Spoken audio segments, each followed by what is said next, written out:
आजकल पूरे देश के अंदर साइबर क्राइम के सबसे ज़्यादा लोग भोग बन रहे हैं। वो साइबर क्राइम से बचने के लिए क्या क्या करना चाहिए, उसका निवारण क्या है और सरकार उन लोगों को कैसे मदद कर सकती है। तो आज हम जानते हैं ध्रुव पंडित के साथ, जो प्रॉपरली साइबर एक्सपर्ट है। ध्रुव भाई, आपका ईटीवी में हार्दिक स्वागत है। नमस्ते, थैंक यू। जो देश में साइबर क्राइम हो रहा है उसमें से बचने के लिए क्या क्या करना चाहिए? साइबर क्राइम सबसे पहली ऐसी बात है कि साइबर क्राइम होने के रीज़न ये है कि डिजिटल इंडिया हो रहा है। डिजिटल इंडिया के साथ साथ हम लोग आत्मनिर्भर बन रहे हैं। डिजिटल इंडिया के साथ साथ हमारा इंटरनेट एक्टिविटी का उपयोग बढ़ चुका है।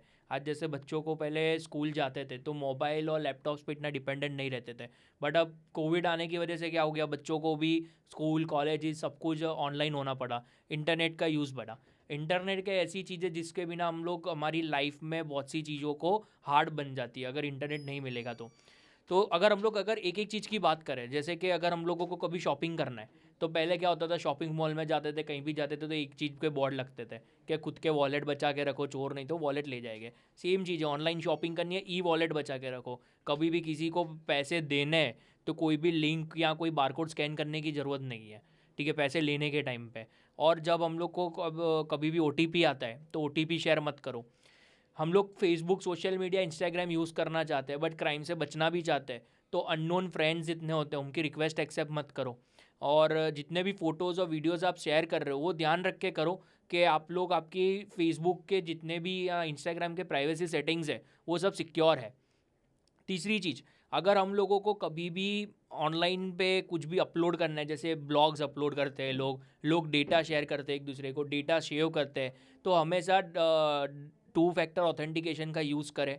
और हमेशा एक चीज़ और याद रखें कि साइबर क्राइम आपके साथ होगा, बट आपकी अगर कोई भी ह्यूमन एरर रही टेक्नोलॉजी यूज़ करते करते तो साइबर क्राइम कंफर्म होगा। अगर आप फुल्ली अवेयर हो टेक्नोलॉजी को यूज़ कैसे करना है तो आपके साथ साइबर क्राइम कभी भी नहीं होगा। बस इतनी चीज़ याद रखिए, कोई भी साइबर क्रिमिनल होता है, कोई भी हैकर होता है, उसके 2 ही रीज़न होते हैं आपके साथ क्राइम करने के लिए।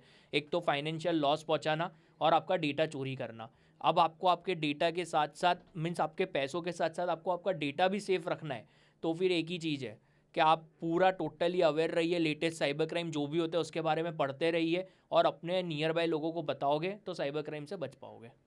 लेकिन आप साइबर क्राइम की हम बात कर रहे हैं, तो हाल ही में साइबर क्राइम के कौन से नए प्रकार है जिसके लिए वो साइबर क्राइम का भोग बन रहे हैं अभी?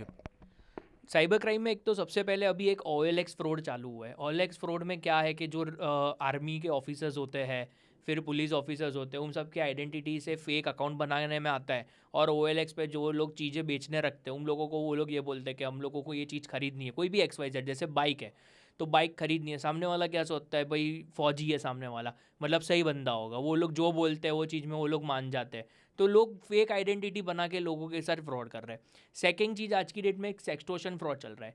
सेक्सटोशन फ्रॉड एक वो चीज़ हो चुकी है कि आपको अननोन फ्रेंड रिक्वेस्ट आएगी फेसबुक्स पे, इंस्टाग्राम पे, और आपको वो लोग बोलेंगे कि हम लोग व्हाट्सएप पे बात करते हैं। जो लोगों को अवेयरनेस नहीं है, जो लोग थोड़े लेज़ी होते हैं सेफ्टी को लेते हुए, वो लोग उनको व्हाट्सएप नंबर शेयर करेंगे। व्हाट्सएप पे जैसे ही वो नंबर शेयर करते हैं उनको तुरंत रैंडम वीडियो कॉल्स आने लगेंगे, और वो वीडियो कॉल में वो आपको ऐसी रिक्वेस्ट करेंगे कि हम लोग वो लोग आपके साथ रोमांटिक बातें करेंगे, ठीक है, जिसके साथ वो लोग बोलेंगे कि आप सेक्स वीडियो कॉल करो। अगर आप ऐसी सब एक्टिविटीज़ में अगर पढ़ते हो तो आपका जितना भी वीडियो होता है उस टाइम पे जो भी एक्टिविटी होती है उसको एज एन पोर्नोग्राफिक कंटेंट में वो लोग रिकॉर्ड करके आपको ब्लैकमेल करते हैं और उस टाइम पे आपसे पैसे मांगने की रिक्वेस्ट करेंगे। तो इसके साथ साथ क्या होगा, आपकी आइडेंटिटी भी गई, आपके पैसे भी गए, और आपके साथ साथ आपका जो एक फेम है या आपकी जो भी एक डिफेमेशन है वो सब हो जाएगा।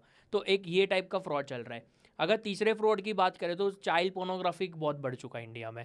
इंडिया में छोटे बच्चों को पहले किडनैप करके उनके साथ गलत व्यवहार किया जाता था, या फिर उनको जैसे सिग्नल पे भीख मंगवाने के लिए मतलब एज एन बैगर उनको यूज़ करते थे गैंग्स। अब ये लोग क्या कर रहे हैं, इनके साथ चाइल्ड पोर्नोग्राफिक कंटेंट यूज़ करने में आ रहे हैं।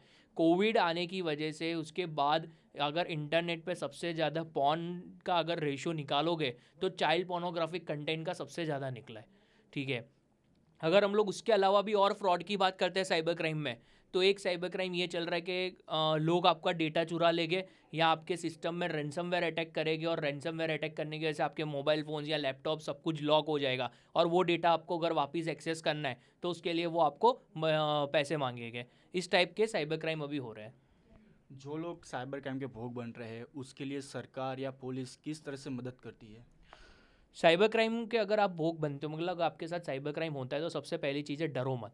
अगर कभी भी साइबर क्राइम हो गया, कुछ भी हो गया आपसे गलती, अगर आपसे खुद से भी गलती हो गई है तो भी मत डरो। गवर्नमेंट हमेशा, state government, central government, police department, सब लोग आपके लोगों के लिए ही बैठे हैं। साइबर सेल जो बनाने में आया है वो पब्लिक की मुश्किलों को दूर करने में बनाने में आया है, ना कि पब्लिक की मुश्किलें बढ़ाने के लिए। तो लोगों को जो मेंटालिटी है कि मेरी गलती से अगर पैसा चला गया है तो लोग डर के कंप्लेंट लिखाने नहीं जाते। आज की डेट में 50% लोग ऐसे हैं जो लोग साइबर सेल में कंप्लेंट नहीं लिखा रहे। अगर आप साइबर सेल में कंप्लेंट लिखाओगे तो आपकी कंप्लेन और आपके डेटा को रिकॉर्ड करके वो लोग पूरा इन्वेस्टिगेशन करते हैं अच्छे से, और आपको जितना उतना पॉजिटिव रिजल्ट ला के देते हैं। इवन बहुत से लोगों के जो पैसे चले गए साइबर क्राइम में वो भी रिवर्ट बैक आ रहे हैं इन चीज़ों की वजह से।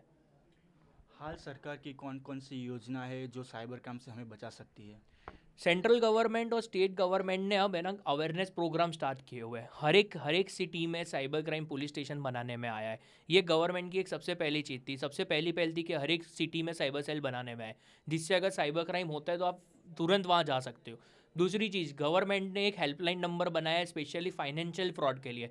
अगर कभी भी फाइनेंशियल फ्रॉड होता है तो 155260 पे आपको कॉल करना है। मैं फिर से एक बार बोलूँगा, 155260 पे अगर आप उस पर कॉल करते हो तो स्पेशली फाइनेंशियल फ्रॉड की हेल्पलाइन का नंबर है। अगर हम लोग तीसरी बात करते हैं तो एक तीसरी चीज़ ये है कि ministry of home affairs, central government ने एक national cyber crime reporting portal बनाया है। National cyber crime reporting portal ऐसा है जहाँ पे से आपको, आपके बच्चों को, आपके सीनियर सिटीजन्स को अवेयर करने के लिए बुकलेट मिलती है हिंदी और इंग्लिश की लैंग्वेज में, जिसको आप पढ़ के भी अवेयरनेस ला सकते हो। दूसरी चीज़, आप वहाँ पे कंप्लेंट लिखवा सकते हो। अगर आपको साइबर सेल नहीं जाना है तो वहाँ पे कंप्लेंट नोट डाउन होकर आपके नियर बाय साइबर सेल पे ऑटोमेटिकली वो कंप्लेंट आएगी, इन्वेस्टिगेशन स्टार्ट हो सकता है। थर्ड चीज़, आपको कभी ऐसा लगता है आपके साथ कोई बहुत बड़ा केस हो गया है जो आपको पब्लिक में नहीं बताना है, ना आपको कोई पुलिस वाले को जाके तुरंत बताना है, तो यहाँ आप किसी के बारे में कुछ सुन लेते हो और आप सोच रहे हो कि मेरे को उसके लिए कुछ अच्छा करना है, तो आप एनोनिमस होकर वहाँ पे कंप्लेंट नोट डाउन कर सकते हो, जिससे आपकी आइडेंटिटी भी ओपन नहीं होगी और वो केस सॉल्व हो सकता है। इसके अलावा गवर्नमेंट ने एक साइबर स्वच्छता केंद्र स्टार्ट करा है, जिसके अंदर उन लोगों ने फ्री टूल्स ऐसे रखे जो आप मोबाइल की सिक्योरिटी, लैपटॉप की सिक्योरिटी में स्कैन कर सकते हो, जो गवर्नमेंट ऑथेंटिकेट टूल्स है। तो ये सब चीज़ों को अगर आप यूज़ करोगे तो डेली आप साइबर क्राइम से बच सकते हो। और जब तक पूरी इंडिया की पब्लिक एक साथ आके अवेयरनेस के प्लेटफॉर्म पे नहीं आएगी तब तक साइबर क्राइम नहीं रुक पाएगा।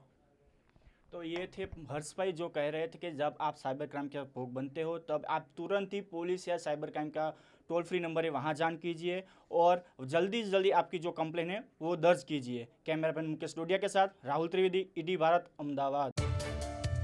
સતત 24 કલાક સમાચાર જોવા માટે ડાઉનલોડ કરો ઈટીવી ભારત એપ।